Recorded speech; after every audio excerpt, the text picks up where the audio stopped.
Would you identify yourself, please? I'm Ann Rule, an author. I've written 5 books about serial killers and 1,400 articles. And well, then you would, from your background, I'm just going to ask you a fundamental question about something I just said now. I just said it's happening more. How much is it happening? Serial murders. How many are around? How many people are they killing? Well, the FBI's Uniform Crime Report showed in 1965 we had 10,000 murders in the United States. Of those, 5.4% were random and senseless, or the stranger-to-stranger sort. Between strangers. The kind of murder that a serial murderer invariably commits. So the great majority were people who knew one another. Yeah. Okay. By 1981, we had 25,000 murders in America. 17.8% of those, more than 3 times as many and more than twice as many murders. 17.8% of those were random and senseless.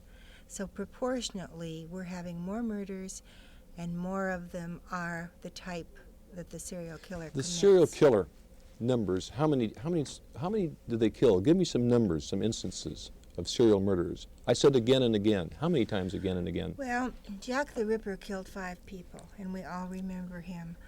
Henry Lee Lucas claims 360 murders over 7 years in conjunction with his friend Otis Elwood Toole. I think he has delusions of grandeur, but we can't be sure. I got a letter yesterday from a detective in North Dakota and said we have solved our case. It was the 194th victim of Henry Lee Lucas. 194th. How many people a year would you think in America die from serial murderers, if you could get a number for that? We know 5,000. I'm sure it's double that. Between 5 and 10,000 a year in America from serial murderers, the kind we're talking about. Right. How many of these people do you think are at loose now? I think well over 100. Well over 100. Okay, who wants to walk me through it then? A day in the life, our serial killer, or leading up to it. Who wants to walk me through this process from what we've heard described here, some of these problems, to a murder? Does someone want to pick that up? Ann, do you want to do that? You're saying a day in the life, how he picks a victim. Yeah, let's walk us through one. Okay, when I was writing the book about Ted Bundy, and Ted was my partner at the crisis clinic, so he was my friend before I had the book contract, and I had that before I knew he was the suspect. But I thought, well, I'll look at each of his victims, his purported victims, what was happening in their lives on the day he got them.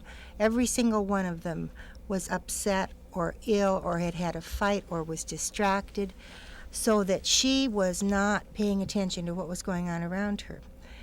And these men seem able, they have a certain type. Each one has a certain type.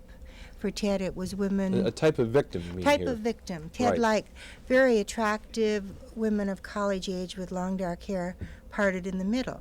So that was, he would look for a stranger when he was in a killing mode who fit that type. And so through a terrible kind of synchronicity. A stranger, I'm going to stop you here. Is that's common here, is it? That's very common. Not the girl next door, but a stranger. No, a stranger. Ted, as far as I know, never physically hurt anyone he knew. But these men seem able to pick out when the victim is vulnerable.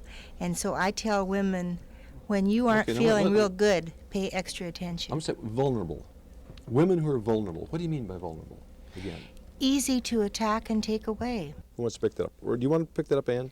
Well, I'd like to say that in all the cases I've written, in truly 1,400 cases of rape or murder, where women fought right on the spot when a man grabbed them, and Sharon, one of the books I wrote was about Brudos, who grabbed Sharon, and Sharon fought.